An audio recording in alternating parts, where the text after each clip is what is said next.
সমগ্র বাংলা জুড়েই শীতের আমেজ, তাপমাত্রাও স্বাভাবিকের নিচে পৌঁছেছে। আগামী 24 ঘন্টায় তাপমাত্রার খুব একটা পরিবর্তন দেখা যাবে না। তবে এ মাসের শেষের 2 দিনে তাপমাত্রা সামান্য বাড়তে পারে। তবে তাপমাত্রা বাড়লেও স্বাভাবিক তাপমাত্রার ওপরে যাবে না বলেই পূর্বাভাস।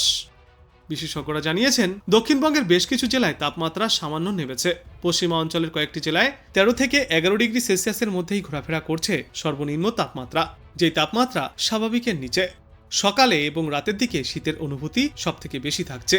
কুয়াশার সতর্কতা না থাকলেও কিছু জেলায় সকালের দিকে কুয়াশার সম্ভাবনা রয়েছে। তবে পরবর্তী 2 দিনে তাপমাত্রা কিছুটা আবারও ঊর্ধ্বমুখী হবে। 2 থেকে 3 ডিগ্রি সেলসিয়াস পর্যন্ত তাপমাত্রা বাড়তে পারে। আপাতত শুষ্ক আবহাওয়াই থাকবে, কোথাও কোনো বৃষ্টির পূর্বাভাস থাকছে না। কলকাতাতেও দিনে এবং রাতে তাপমাত্রা স্বাভাবিকের নিচেই থাকবে। আজ কলকাতায় সর্বনিম্ন তাপমাত্রা 16 ডিগ্রি সেলসিয়াসের ঘরে এবং আগামী 24 ঘন্টায় এই তাপমাত্রা আরও সামান্য নামতে পারে। তারপর পরবর্তী 2 দিনে 2 থেকে 3 ডিগ্রি সেলসিয়াস পর্যন্ত তাপমাত্রা কলকাতাতেও ঊর্ধ্বমুখী হবে। তবে কোনোভাবেই তাপমাত্রা স্বাভাবিকের ওপরে যাবে না। এদিন সকালে কলকাতায় সর্বনিম্ন তাপমাত্রা নেমেছে 16.4 ডিগ্রি সেলসিয়াসে, যা এই সময়ে স্বাভাবিক তাপমাত্রার থেকে 1.1 ডিগ্রি সেলসিয়াস কম। এবং আজ দিনে সর্বাধিক তাপমাত্রা থাকবে 27 ডিগ্রি সেলসিয়াসে, যেই তাপমাত্রাও স্বাভাবিকের চেয়ে প্রায় 1 ডিগ্রি সেলসিয়াস কম। আজকের পর আগামী 24 ঘন্টাতেও সমগ্র বাংলা জুড়ে গড় তাপমাত্রা থাকবে 16 থেকে 27 ডিগ্রি সেলসিয়াসের মধ্যে। উত্তরবঙ্গেও রয়েছে ভরপুর শীত। দার্জিলিংয়ের তাপমাত্রা 6 ডিগ্রি সেলসিয়াসের কাছাকাছি পৌঁছেছে। আগামী কয়েকদিনে ওপরের জেলাগুলিতে তাপমাত্রায় খুব একটা পরিবর্তনের সম্ভাবনা নেই। বৃষ্টির কোনো পূর্বাভাসও থাকছে না। আবহাওয়া শুষ্ক থাকবে।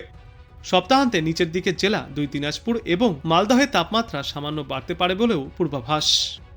সমগ্র বাংলা জুড়েই আপাতত শুষ্ক আবহাওয়া বজায় থাকবে এবং হালকা শীতের অনুভূতিও মিলবে। মঙ্গলবার ঘনীভূত নিম্নচাপটি বুধবার ঘূর্ণিঝড় সিনিয়ারে পরিণত হয়েছে। এটি এদিন সকালে উত্তর পূর্ব ইন্দোনেশিয়ার উপকূলে আঘাত এনেছে। আছড়ে পড়ার সময় এর সর্বোচ্চ বাতাসের গতিবেগ ছিল ঘন্টায় 70 থেকে 80 কিলোমিটার পর্যন্ত। কোথাও কোথাও দমকা হওয়ার গতিবেগ সর্বোচ্চ 90 কিলোমিটার থেকে 100 কিলোমিটারেও পৌঁছেছে। ঘূর্ণিঝড় সেনিয়ার আরও পশ্চিম দক্ষিণ পশ্চিম দিকে এগোবে এবং আগামীকাল সকাল পর্যন্ত এর শক্তি বজায় থাকবে। দক্ষিণ পশ্চিম বঙ্গোপসাগরে একটি সুস্পষ্ট নিম্নচাপ এবং দক্ষিণ পূর্ব শ্রীলঙ্কা উপকূল ও ভারত মহাসাগরের সংলগ্ন এলাকায় আরও একটি নিম্নচাপ অবস্থান করছে, যে কারণে সমুদ্র উত্তাল থাকবে। তবে বাংলার ওপরে এর তেমন কোনো প্রভাব পড়ার সম্ভাবনা নেই। আজ দিনের বেলায় আকাশ মূলত পরিষ্কার থাকবে। সর্বোচ্চ তাপমাত্রা থাকবে 27 ডিগ্রি সেলসিয়াসে। সর্বনিম্ন তাপমাত্রা থাকবে 17 ডিগ্রি সেলসিয়াসের আশেপাশে। বাতাসে আপেক্ষিক আর্দ্রতার সর্বাধিক পরিমাণ থাকবে 93% এবং সর্বনিম্ন পরিমাণ থাকবে 40%। আজকের পর আগামী কয়েকদিনেও সমগ্র রাজ্য জুড়েই শুষ্ক আবহাওয়াই বিরাজ করবে। তাপমাত্রায় তেমন কোনো হেরফেরও দেখা যাবে না। হালকা হলেও ঠান্ডার অনুভূতি বজায় থাকবে। বিশেষ করে পশ্চিমা অঞ্চলের জেলাগুলিতে হাড় কাঁপানো ঠান্ডা পড়বে। কোথাও কোথাও সর্বনিম্ন তাপমাত্রা 10 ডিগ্রি সেলসিয়াসেও পৌঁছাতে পারে। দক্ষিণবঙ্গের পাশাপাশি উত্তরবঙ্গের জেলাগুলিতেও শুষ্ক মনোরম আবহাওয়া দেখা যাবে। সেখানেও বৃষ্টির কোনো সম্ভাবনা নেই। আগামী 24 ঘন্টায় তাপমাত্রা আরও কিছুটা কমতে চলেছে। তামিলনাড়ু থেকে ওড়িশা পর্যন্ত বিস্তৃত উপকূলের দিকে না এসে ঘূর্ণিঝড় সিনিয়ার রুট বদল করে ঘুরে গিয়েছে ইন্দোনেশিয়ার দিকে। মালাক্কা প্রণালীর কাছে আন্দামান সাগরে তৈরি নিম্নচাপটি ঘূর্ণিঝড়ের রূপ ধারণ করার আগেই শ্রীলঙ্কার কাছে দক্ষিণ পশ্চিম বঙ্গোপসাগরে তৈরি হয় আরও একটি শক্তিশালী নিম্নচাপ। এই নিম্নচাপ গতকাল শক্তি বৃদ্ধি করে সুস্পষ্ট নিম্নচাপে পরিণত হয়েছে, যা আজ কিছুটা শক্তি বাড়িয়ে গভীর নিম্নচাপেও পরিণত হবে। তবে তার অন্তিম পরিণতি ঘূর্ণিঝড় পর্যন্ত গড়াবে কিনা সে বিষয়ে এখনো পর্যন্ত নিশ্চিতভাবে কিছু জানায়নি মৌসুম ভবন। সেনিয়ারের দাপটে আগামী কয়েকদিনে ভারী বৃষ্টি চলতে পারে তামিলনাড়ুর উপকূলীয় জেলাগুলিতে। ভারী বৃষ্টিপাত হতে পারে কেরল এবং অন্ধ্রপ্রদেশেও। আন্দামান ও নিকোবর দ্বীপপুঞ্জে ভারী থেকে অতি ভারী বৃষ্টির পূর্বাভাস দেওয়া হয়েছে। সঙ্গে প্রবল বেগে ঝড়ো হাওয়াও বইতে পারে। আর এই সময়ে মৎস্যজীবীদের উদ্দেশ্যে সমুদ্রে যাওয়ার ওপর নিষেধাজ্ঞাও জারি করা হয়েছে। পূর্বাভাস অনুযায়ী সেনিয়ারের প্রভাব বাংলায় তেমন পড়বে না। আগামী 24 ঘন্টায় রাতের তাপমাত্রায় বিশেষ কোনো পরিবর্তনও দেখা যাবে না। আগামী 2 দিনে তাপমাত্রা 2 থেকে 3 ডিগ্রি সেলসিয়াস পর্যন্ত বাড়তে পারে। তারপর আগামী 3 থেকে 4 দিনে ভোরের দিকে কুয়াশার সম্ভাবনা বজায় থাকবে। রাজ্যের কোনো এলাকাতেই কোনো বৃষ্টির সম্ভাবনা আপাতত নেই।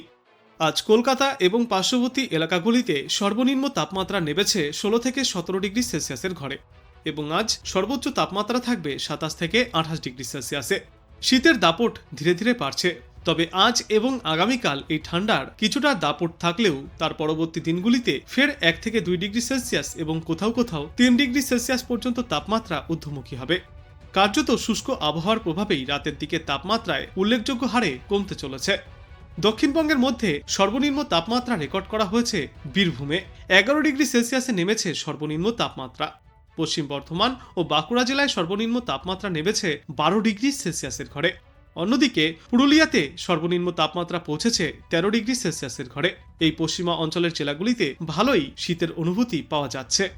কলকাতার তুলনায় পশ্চিমা অঞ্চলের জেলাগুলিতে তাপমাত্রা প্রায় 3 থেকে 4 ডিগ্রি সেলসিয়াস কম অনুভূত হচ্ছে।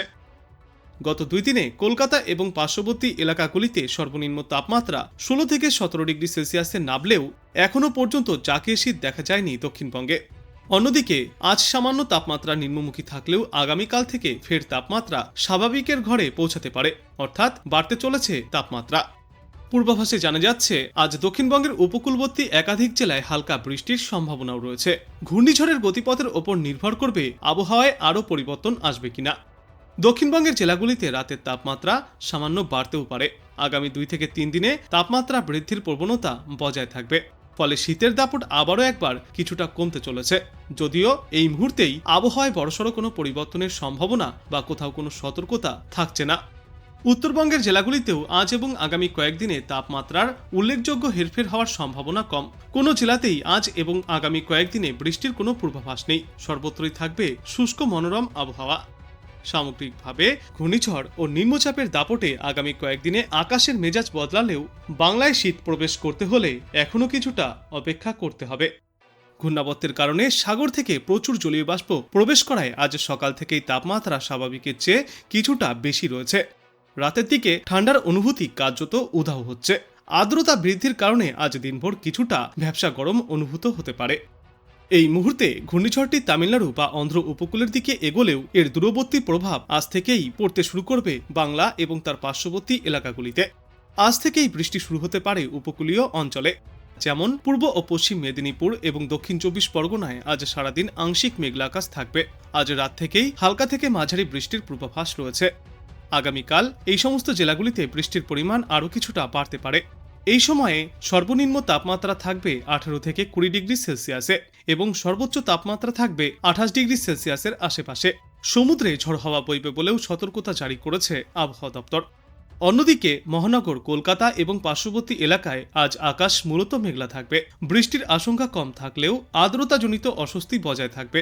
রাতের তাপমাত্রা সর্বনিম্ন 18 ডিগ্রি সেলসিয়াসের আশেপাশে পৌঁছাতে পারে। কোথাও কোথাও আবার এই তাপমাত্রা কিছুটা ঊর্ধ্বমুখী হয়ে 20 থেকে 21 ডিগ্রি সেলসিয়াসেও পৌঁছাতে পারে। তবে এই ঘূর্ণিঝড়ের কোনো প্রভাব পড়বে না উত্তরবঙ্গে। দার্জিলিং, জলপাইগুড়ি এবং আলিপুরদুয়ার জেলায় আবহাওয়া শুষ্ক ও মনোরম থাকবে। সকালে হালকা কুয়াশা এবং রাতের দিকে শীতের আমেজ বহাল থাকবে সেখানে। এদিকে বাংলাদেশের আবহাওয়াতেও পরিবর্তন স্পষ্ট। আজ সেখানে ঘূর্ণিঝড়ের প্রভাব দেখা যাচ্ছে। খুলনা ও বরিশাল বিভাগে দিনভর আংশিক মেঘলা আকাশ এবং দমকা বাতাসের দাপট দেখা যেতে পারে।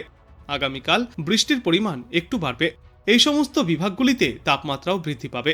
সমুদ্র বন্দরগুলোতে দূরবর্তী হুঁশিয়ারি সংকেত বহাল থাকবে। বাংলাদেশের রাজধানী ঢাকা ও মধ্যাঞ্চলের আকাশও আজ মেঘলা থাকবে। দিনের তাপমাত্রা 30 ডিগ্রি সেলসিয়াস এর আশেপাশে ঘোরাফেরা করবে এবং রাতের তাপমাত্রা কোথাও কোথাও সামান্য নিম্নমুখী হয়ে 17 থেকে 18 ডিগ্রি সেলসিয়াসে পৌঁছাবে।